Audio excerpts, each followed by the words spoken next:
Donc comme je vous disais, donc ce cours sera consacré à l'histoire un petit peu de la mode, avec une partie introductive consacrée au fin 18e. Parce que comprendre la mode au 19e, 20e, il faut comprendre par quel chemin on est passé. Et l'un de ces chemins, l'une de ces voies, pendant le 18e, eh bien, ça a été le travail notamment de Rose Bertin. Donc j'espère que ce nom vous dit un petit peu quelque chose. Au pire des cas, c'est pas grave du tout. On voit ça ensemble rapidement. Donc, pour resituer, on a notamment la mode qui apparaît vraiment, enfin la mode avec un grand M qui apparaît à ce moment-là. Cette mode, elle est notamment mise en avant par différents corps de métier qui vont petit à petit se spécialiser. Et ces spécialisations, donc on en a plusieurs. On a les éventaillistes, les fourreurs, les gaziers, marchands de perles, les brodeurs, etc. Et l'un des métiers qui va être assez intéressant, c'est celui de la marchande de mode, donc qui se consacre à un public, enfin une clientèle féminine. Et cette clientèle féminine, donc en général quand on fait appel à marchande de mode, c'est qu'on fait partie d'une certaine élite aristocratique au cours du 18e, parce que on a bien conscience que le vêtement, les accessoires, enfin la toilette de manière générale, donc ce qui comprend aussi la coiffe, enfin la coiffe, qu'il s'agisse d'une perruque ou des éléments constitutifs de la coiffure comme les plumes ou autres, le chapeau, couvre-chef, les rubans, etc. Eh bien, ces produits, tous ces biens sont vraiment sont la conséquence de comportements sociaux qu'il faut respecter. C'est-à-dire qu'on fait partie d'une société à ce moment-là. Et cette société, il faut être capable de recréer en fait les comportements qui vont avec. Donc on doit s'habiller d'une telle manière, on doit porter les vêtements un certain nombre de fois, sinon après ils ne sont plus recevables, enfin il faut en changer. Et en gros, d'un point de vue histoire du luxe, le vêtement est un ornement. Donc c'est tout ce qui est constitutif de la personne et de son statut social. Ce n'est pas qu'une question de style, de mode, c'est aussi une représentation du moi dans la société.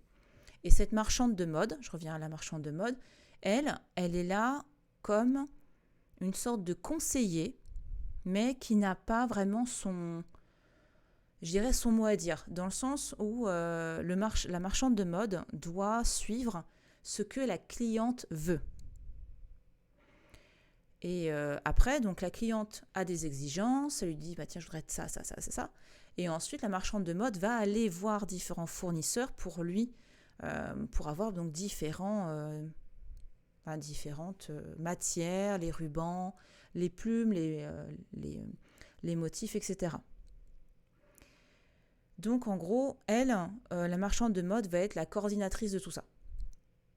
Mais pour autant, il faut faire attention, elle n'est pas censée donner son point de vue.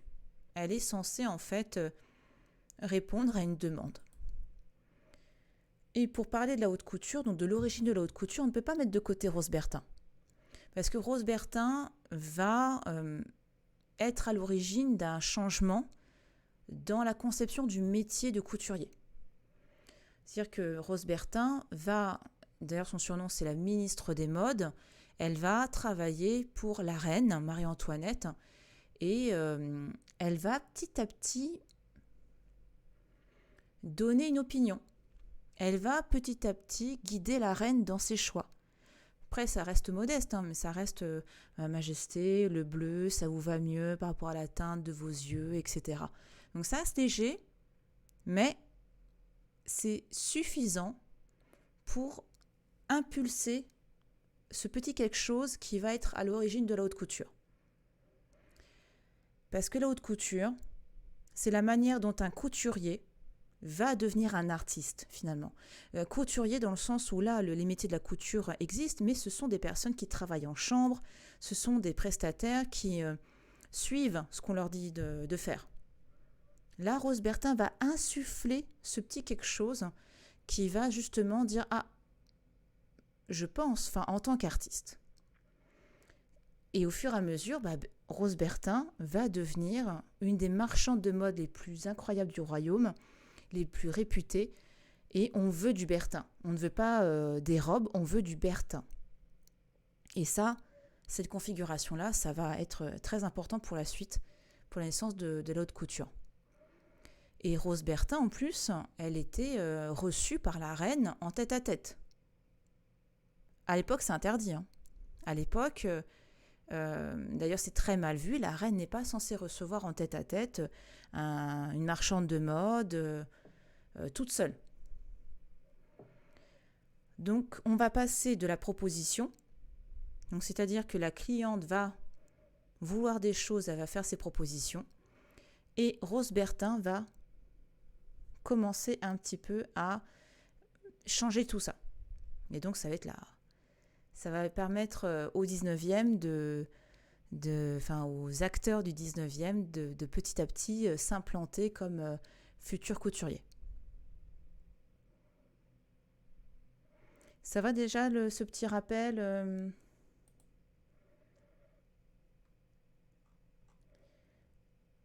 Ok. Vraiment, c'était un petit rappel, histoire de vous remettre un peu les choses un peu dans leur contexte. De nouveau, c'était pas histoire de faire du style 18e, mais c'est pour un peu évoquer tout ça.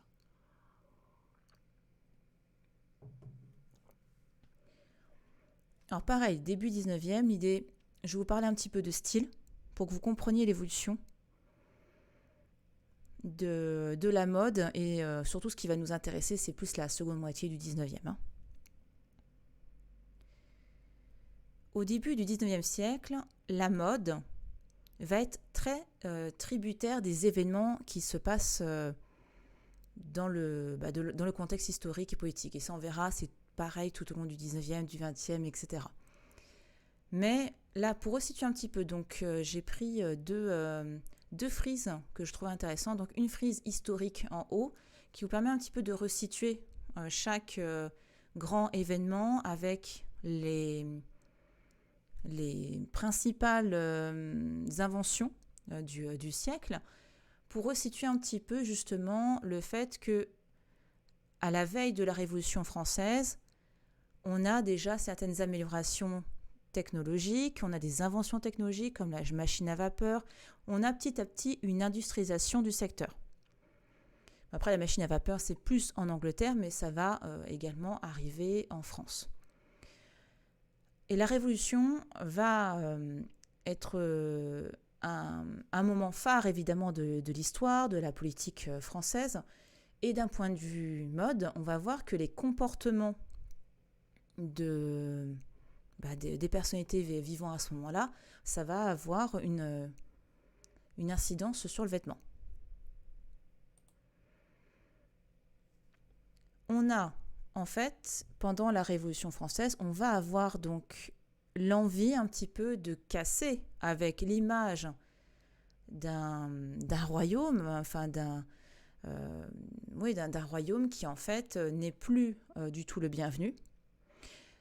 Donc ça va se voir notamment dans un certain relâchement des vêtements, notamment la mode féminine. Et ensuite, on va conserver ça. On va conserver ça pendant un temps, notamment chez les femmes au début du 19e siècle. Donc là, 1810, on est notamment sous un peu sous l'Empire, donc je resitue un petit peu. Voilà. Donc on a cette période 1800-1810, début du 19e siècle, où on va avoir des vêtements qui sont encore un petit peu représentatifs du 18e siècle, notamment dans le costume masculin. Par contre, les vêtements féminins, eux, vont plus être marqués par certaines pratiques, notamment le fait d'un petit peu de relâcher d'abandonner un petit peu la profusion de certains vêtements au profit d'une taille beaucoup plus ajustée, une robe qui va être robe tunique, la taille empire, la fameuse taille empire qui est située assez haute. Là, on le voit, c'est tout de suite en dessous de la poitrine. Et donc on a ce goût de l'Antiquité. C'est la principale chose à retenir. On a cette sorte de revival de l'Antiquité qui se fait à plusieurs périodes. Pendant la Renaissance, là au début du 19e siècle. Et ça va être fréquent. Parce qu'on admire notamment cette Antiquité qu'on estime être perdue, mais qui incarne un âge d'or. Et on va essayer de retrouver un petit peu ça. Ça, et en plus le côté, les héros, enfin il y a tout un fantasme un petit peu de ce qu'était l'époque avant, avec les mythes, etc. Donc globalement, visuellement, ce genre de tenue-là que vous avez devant vous, on est vraiment caractéristique, début 19e, une tenue masculine qui est très très... qui conserve pas mal d'éléments du 18e siècle, avec peut-être encore plus de gilets.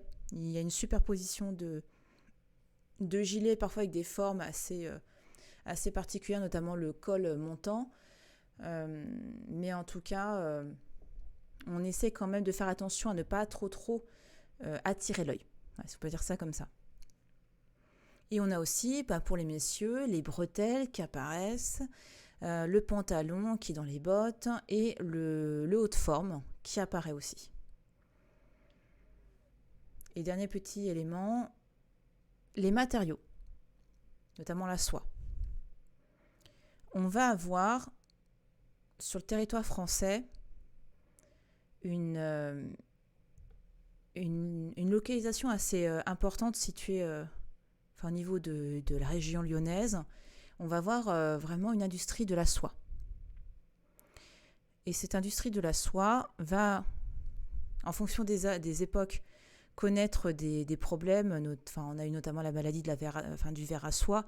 Mais en tout cas, l'industrie de la soierie à Lyon est très importante, avec les quartiers qui sont vraiment spécialisés là-dedans, notamment les canutes, qui vont vraiment être un secteur économique très important, et les différents gouvernements vont essayer un petit peu d'insuffler un investissement, une certaine énergie pour que ça se développe.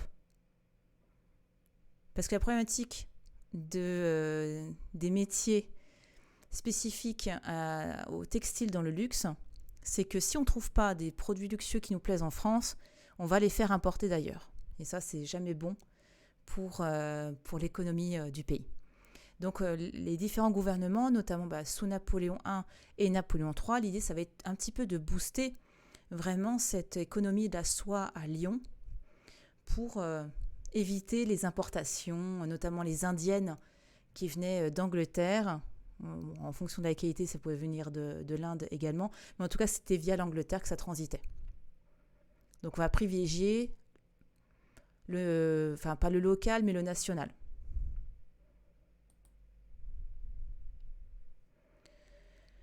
Petit à petit, et là, on va voir cette évolution qui va amener la robe épanouie notamment de la seconde moitié du 19e siècle. De nouveau, l'histoire est une évolution, il n'y a pas de changements radicaux en général, on voit l'évolution dans les formes. Et dans les années 1815-1820, on a des formes qui prennent petit à petit de l'ampleur. Donc on passe vraiment de cette taille tunique, on va dire, de ce motif tunique, à petit une récupération de l'espace. Bon, on n'est pas comme au 18e, avec les robes qui prennent beaucoup d'espace. Mais en tout cas, on voit que les jupons vont s'évaser. Enfin, les jupes, parce que le jupon, c'est ce qu'il y a en dessous. Donc, les jupes vont s'évaser et elles vont un petit peu se raccourcir pour montrer les bottines. Par contre, on va aussi avoir un raccourcissement au niveau du décolleté. Donc, on va passer de quelque chose après, ça dépendra des personnes qui porteront les robes, mais on va assister de plus en plus à des décolletés qui vont être assez francs, pour notamment jouer sur l'effet de l'épaule un petit peu tombante. Donc la robe que je vous ai mise sur l'écran, on a encore quelque chose de très bouffant au niveau de l'épaule, mais il faut imaginer là petit à petit le décolleté qui va descendre avec des épaules bouffantes. Donc on est avant le romantisme là déjà, mais on sent l'esthétique du romantisme poindre. Et monsieur, donc bon, il y a encore monsieur, c'est vrai que sa tenue va pas énormément changer non plus encore. Hein. On garde le haut de forme, il a sa canne, il a les gilets, etc.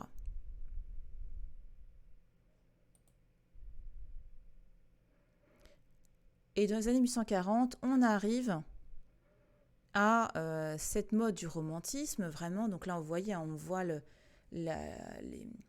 décolleté, et surtout, l'idée, c'est de laisser apparaître les épaules pour montrer vraiment la naissance du cou vers le bras, pour montrer l'élégance de la personne.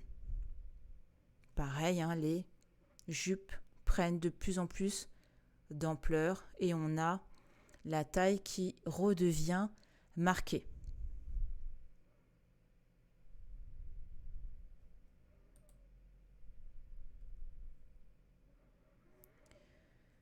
Est-ce qu'il y a des questions par rapport à la première moitié du 19e siècle ?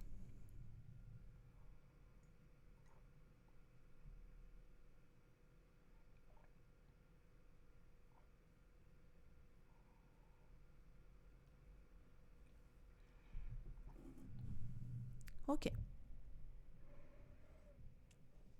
Ok.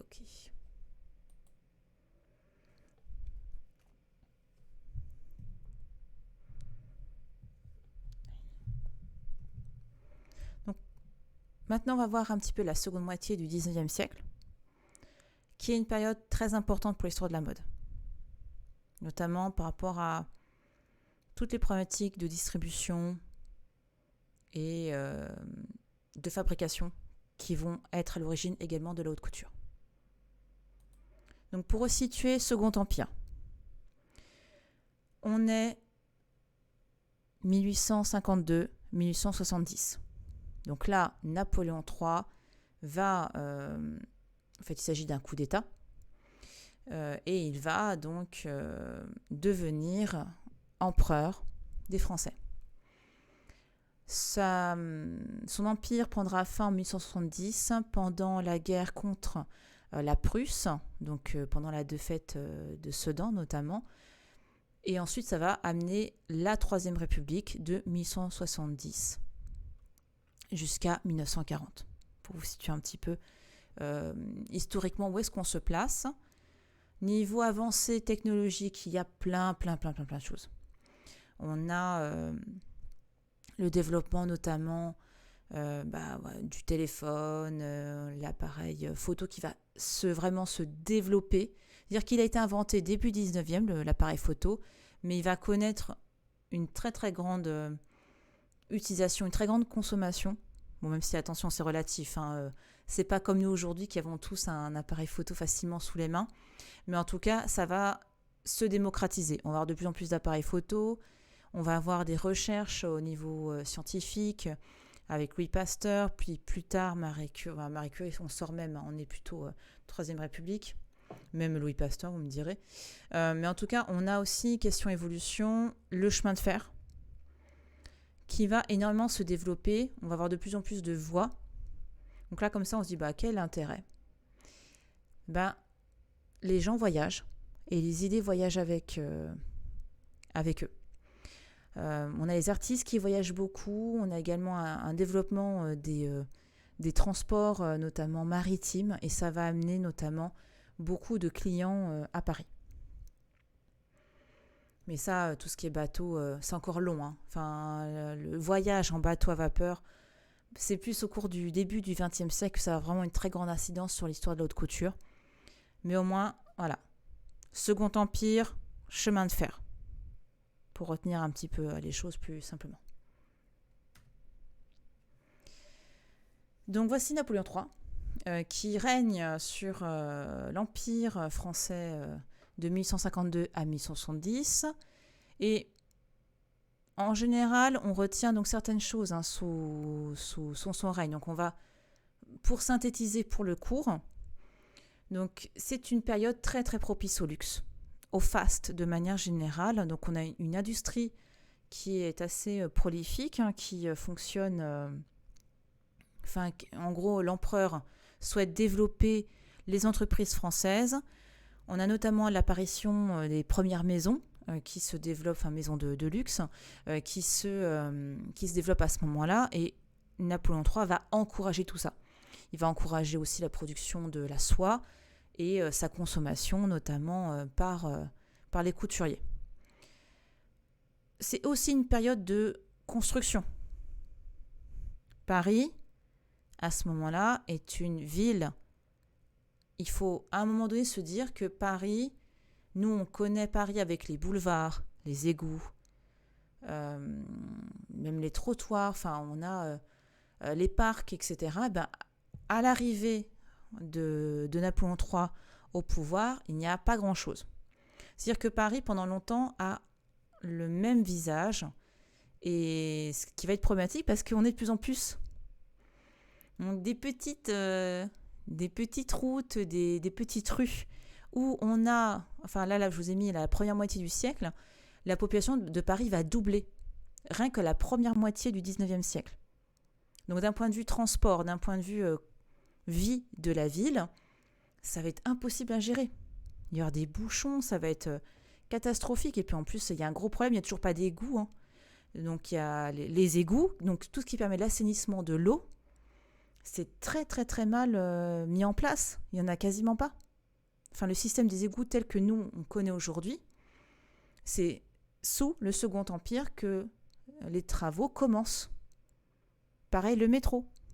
Donc le métro, ça vient plus tard, mais on commence à penser à des moyens de locomotion. Et pour les moyens de locomotion, il faut des boulevards, des avenues. Donc c'est pour ça qu'on va avoir les travaux du préfet Haussmann. Napoléon III va donner carte blanche à Haussmann pour qu'il puisse refaire des travaux à Paris. Donc ça va prendre 20 ans. Les travaux à Paris, ça dure 20 ans. D'ailleurs, ça a été très très critiqué parce que c'était beaucoup de bruit, ça a été assez compliqué pour les Parisiens de gérer ça, surtout que qui dit carte blanche dit les personnes étaient invitées du jour au lendemain à partir et à ne pas être relogées par le gouvernement, mais en gros à se débrouiller par eux-mêmes. Et c'est ce qui va amener donc un déplacement des populations. Vous avez ceux qui avaient les moyens et qui en avaient marre d'entendre le bordel des travaux, les problèmes de circulation, et donc ils sont partis vers le quartier du futur Charles de Gaulle Étoile, donc un quartier qui va devenir un des quartiers les plus riches de Paris. Et la population parisienne qui ne pouvait pas aller dans ces quartiers-là, eux, ils sont partis au niveau des futurs 19e et 20e arrondissements. Donc c'est ce qui va donner un petit peu le visage de Paris aujourd'hui. Donc et encore là, voilà, 20 années suivantes, donc le début du règne de Napoléon III, on a en plus 600 000 personnes qui se sont ajoutées. Donc voilà, c'est beaucoup de gens en fait. C'est beaucoup de personnes qui ont besoin de trouver en fait une place dans la ville. Mais Paris attire, parce que Paris va incarner la réussite sociale. Et c'est pour ça que vous avez pas mal de personnes qui vont venir à Paris pour justement essayer de percer. Vous avez des personnages comme Aristide Boucicaut, qui est à l'origine du développement du grand magasin du Bon Marché, qui vient de province et qui a fait le voyage pour venir à Paris. Vous avez aussi Louis Vuitton.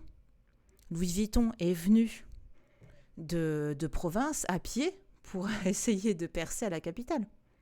On a plusieurs exemples comme ça d'entrepreneurs qui vont être attirés par l'aura parisienne parce qu'elle va incarner à ce moment-là les fastes, le luxe, la réussite sociale. Donc là, c'est pour ça que je vous ai mis la représentation d'une fête officielle de l'empereur au château des Tuileries. Donc, château des Tuileries, c'était en fait un château qui a disparu, qui est à côté du Louvre. Le musée du Louvre actuellement. Donc, avant, c'était un palais royal. Et on voit une sorte de U. Enfin, les différentes ailes forment un U. Mais il faut imaginer qu'avant, il y avait une aile qui raccordait, pour faire une sorte de carré, le palais. Donc ce palais des Tuileries a disparu en 1871. Il a été brûlé pendant une insurrection civile qu'on appelle la Commune. Et donc voilà, donc ça c'est juste pour resituer cet événement qui a eu lieu là. Donc le goût du faste, le goût du XVIIIe siècle aussi. Eugénie, l'impératrice Eugénie, donc l'épouse de Napoléon III, était une fan incroyable de Marie-Antoinette. Et elle organisait souvent des soirées soit qui incarnaient vraiment ce luxe typique seconde moitié du XIXe siècle, ou des soirées un petit peu costumées. Et la thématique, c'était le XVIIIe siècle. Et on a des photos, des représentations au moins peintes et des dessins d'elle habillée comme Marie-Antoinette. Il y avait vraiment une tendance au XVIIIe qui était assez forte durant le Second Empire.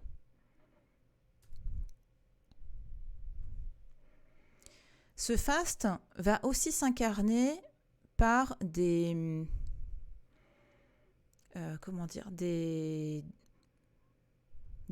sortes d'événements, des envies un petit peu de profiter de la vie d'une autre manière, et notamment à travers le manger dehors.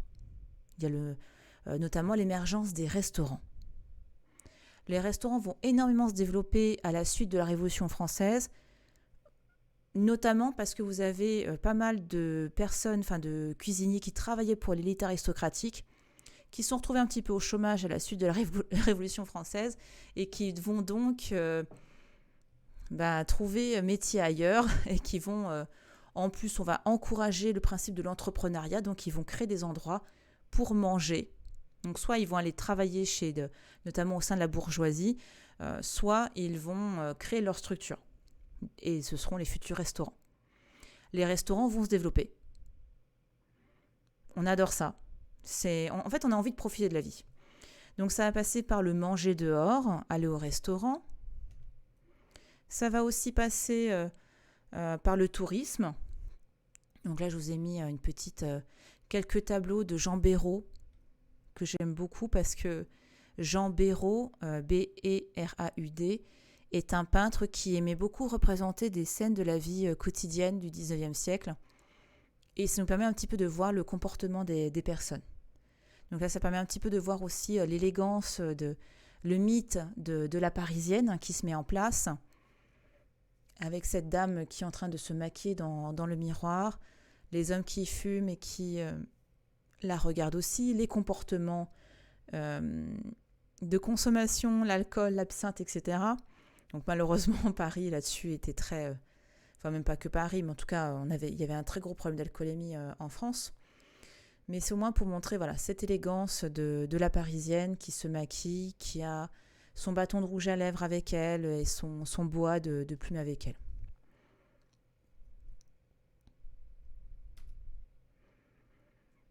Et de la même manière qu'on a le manger dehors, on a tout ce qui est de l'ordre du spectacle, le divertissement, l'opéra, aussi le cirque, le théâtre, le ballet, le cinéma également. Paris est une destination privilégiée. En plus, on a les travaux qui continuent, mais qui permettent l'aménagement de nouveaux espaces. On a notamment l'Opéra Garnier. L'Opéra Garnier qui est caractéristique du Second Empire. C'est un opéra qui a été construit. C'est un concours, en fait. L'empereur a lancé un concours. L'Opéra Garnier devait remplacer une autre salle de spectacle qui était un peu dangereuse, un peu malfamée, parce qu'il y avait eu un attentat et l'empereur a failli recevoir une bombe, en fait, sur lui. Fort heureusement pour lui et pour son épouse, pas de problème. Il y a quand même eu malheureusement des victimes. Mais en tout cas, le lieu commençait à être un peu malfamé. Parce que les rues étaient très petites, il n'y avait pas d'éclairage, donc d'où l'importance des travaux dans Paris. Et bim, l'opéra, quand vous regardez l'opéra, enfin l'avenue de l'opéra, et bien tout ça, ce percement de l'avenue, l'implantation de l'opéra, ça c'est typique du Second Empire. Et l'opéra, c'est un lieu où on se montre. Ok, c'est également un lieu pour écouter de la musique, pour écouter ou voir des ballets, peu importe. Mais c'est avant tout un lieu où on se montre. Si on devait comparer ça aujourd'hui, ce serait le Festival de Cannes. Globalement, on attend de voir les gens monter les marches. On attend de voir les tenues des personnes. Et là, toute l'élite se présente, donc l'élite de la bourgeoisie, l'élite aristocratique, tout le monde vient à l'opéra pour montrer sa tenue, montrer son goût, montrer sa richesse aussi, et montrer avec qui on est. Donc après, du coup, il y a tous les potins qui vont avec, hein. Un tel qui vient avec, sa nouvelle maîtresse et tout. Enfin, voilà, on a vraiment la démonstration de soi en permanence qu'on retrouve là sur l'escalier. Donc il faut des belles tenues. Donc par rapport à tout, il y a l'opéra, il y a le manger dehors aussi, dans les restaurants. On s'habille bien, on va... pareil, je reviens là. Là, la dame est en train de se repoudrer. On fait très attention à son apparence. Ça montre qui on est. Et de nouveau, vous avez le mythe de la Parisienne qui se met en place. Donc elle doit incarner cette élégance à la française.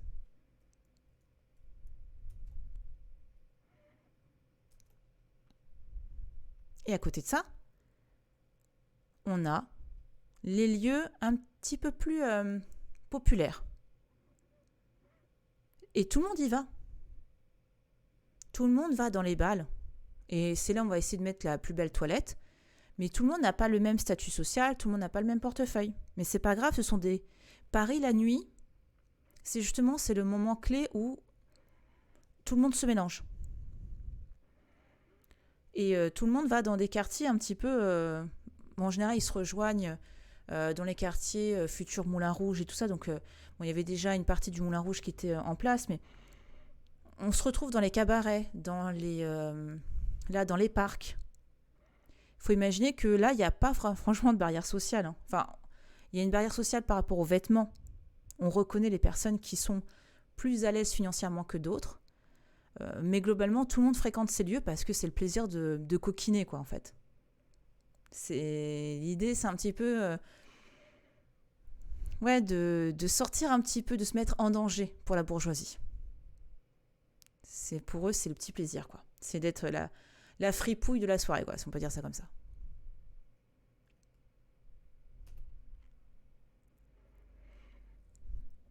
Et niveau tenue, donc on a une amplification des jupes, et ça passe notamment par le jupon et tout ce qui va développer à l'intérieur l'espace. Et ça va être avec notamment la crinoline et le panier. Donc la crinoline, ça va d'abord être arrondi, vraiment cette structure en cercle qui est autour de la robe, qui reprend le panier du XVIIIe siècle, mais sauf que la crinoline va être vraiment très arrondie d'abord, et elle va ensuite se développer vers l'arrière de la robe. Donc d'abord elle est arrondie, et après c'est vers l'arrière qu'on prendra de l'espace. Et on a également ce qu'on appelle des robes à transformation. C'est-à-dire qu'on a la robe et par-dessus des gilets qu'on va pouvoir changer en fonction de l'envie de la personne. Mais en tout cas, on adore mélanger les matières, les dentelles, superposer les couleurs. On aime beaucoup montrer tout ça parce qu'en plus, on a les améliorations technologiques qui nous permettent de le faire. Donc on a notamment les teintures chimiques qui se développent. Et on a des couleurs parfois extraordinaires. Jusque-là, on était tributaire de couleurs qui étaient issues de... surtout, on avait quelques teintures chimiques, Mais on était très tributaire aussi de motifs, de couleurs qui étaient d'origine naturelle. Là, on va vraiment avoir une amplification des teintures chimiques et ça va permettre d'avoir plein de couleurs différentes. Donc on va s'amuser. C'est normal. Là-dessus, la population se fait plaisir si elle peut se le permettre. Et monsieur, on a la jaquette qui se développe et également la couleur noire qui va énormément se développer. Et favoris et moustache par rapport à la coupe, si on peut dire ça comme ça.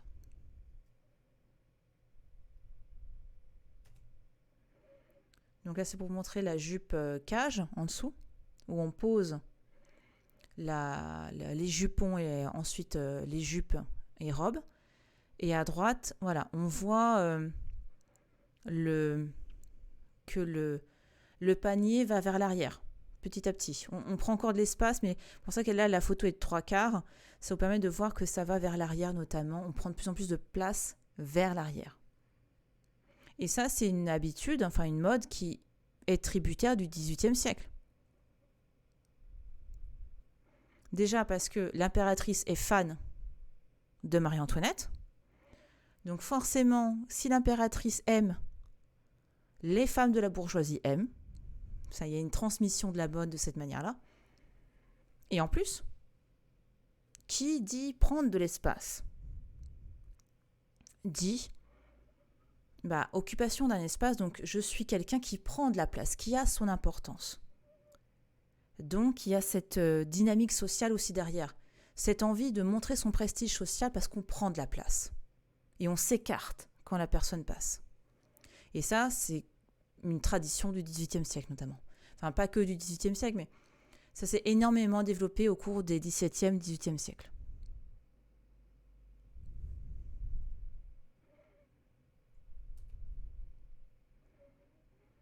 Et la crinoline, donc, qui prenait pas mal de place par l'arrière et sur les côtés, elle va être remplacée par la tournure.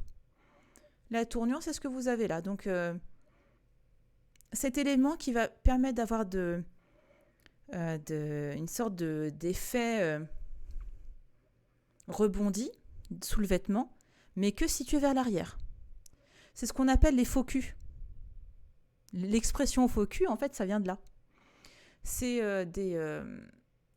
c'est une sorte de pouf, parce que on venait de dire qu'on prend de la place, etc.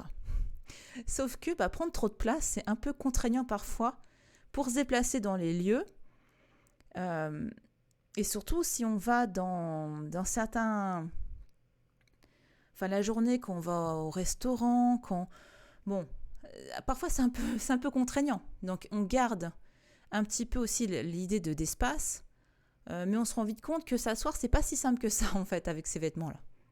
Ça manque de commodité. Donc, on va... Donc là, on arrive à la fin on est quasiment année, en plus... 1180, on est le Second Empire est fini, on est au cours de la Troisième République. On prend de moins en moins d'espace sur les côtés pour essayer de prendre plus d'espace vers l'arrière parce que c'est très contraignant pour s'asseoir. Et on aime bien porter ce qu'on appelle des visites. Les visites, c'est la photo en haut à droite. Une visite, c'est un mélange entre un gilet et un manteau. C'est quelque chose qu'on met pour sortir à l'extérieur et qui tient chaud et qui, en plus, en général, est très élégant. Donc, ça permet d'habiller madame avec élégance. Et pour monsieur, toujours la couleur noire, sauf pour la mode du dandy. Le dandy aime beaucoup la couleur, les matières incroyables, mais le costume masculin, de manière générale, est très sombre.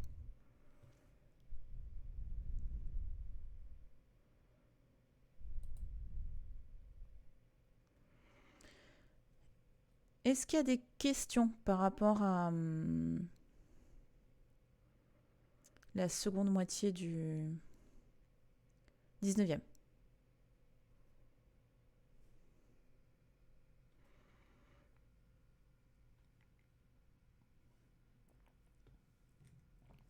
Bah, tant mieux.